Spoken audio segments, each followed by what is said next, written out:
অন্তর্বর্তীকালীন সরকারের প্রধান ডক্টর ইউনূস সাহেব সবাইকে ডাক দিয়েছেন। তিনি সবার সাথে কথা বলে জাতীয় ঐক্যের যে বৈশিষ্ট্যটিও দেখিয়েছে।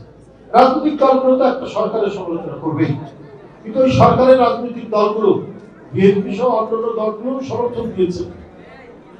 আবার আপনাদের নানা কাজের সমালোচনা হবে। এটাই তো গণতন্ত্রের রীতি, এটাই তো গণতন্ত্রের পৃথিবী, মানে গণতন্ত্রের বৈশিষ্ট্য, গণতন্ত্রের নীতি। সমালোচনা করা মানে ব্যর্থতা সৃষ্টি করা নয়। আপনার প্রতিদিনের কাজে যদি সমালোচনা হয়, তাহলে সেটা আপনি নিজেই আপনার ভুলগুলো বুঝতে পারবেন। পৃথিবীর উন্নত মানের গণতান্ত্রিক দেশগুলো এইটাই তারা চর্চা করেন, এইভাবে গণতান্ত্রিক দেশগুলো এগিয়ে গেছে। আছে শতাব্দীর পর শতাব্দী।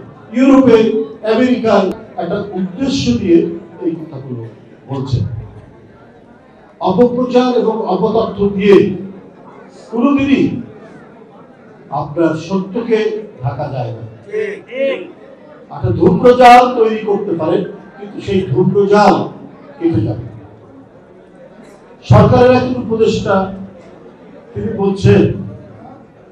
বলেছেন যে বাংলাদেশের রাজনৈতিক দলগুলো আমাদের ব্যর্থ করতে যাচ্ছে।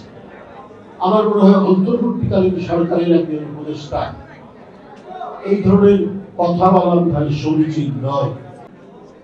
প্রতিদিন তাদের বিভিন্ন মিডিয়া আউটলেটে বাংলাদেশের বিরুদ্ধে অপপ্রচার করছে, মিথ্যা কথা বলছে। অতএব আমরা তাদেরকে দিয়ে দেশ চালাবো, তাদের দেশ। তাহলে ৭১-এর পাকিস্তানের যে আচরণ আর ভারতের আচরণ তো আমি কোনো পার্থক্য দেখছি না। ওরা শেখ হাসিনার জন্য বিলাপ করছে, ওরা শেখ হাসিনার জন্য বর্ষিয়া গাইছে, ওরা শেখ হাসিনার জন্য তাদের বুকের মধ্যে এত ব্যথা বেদনা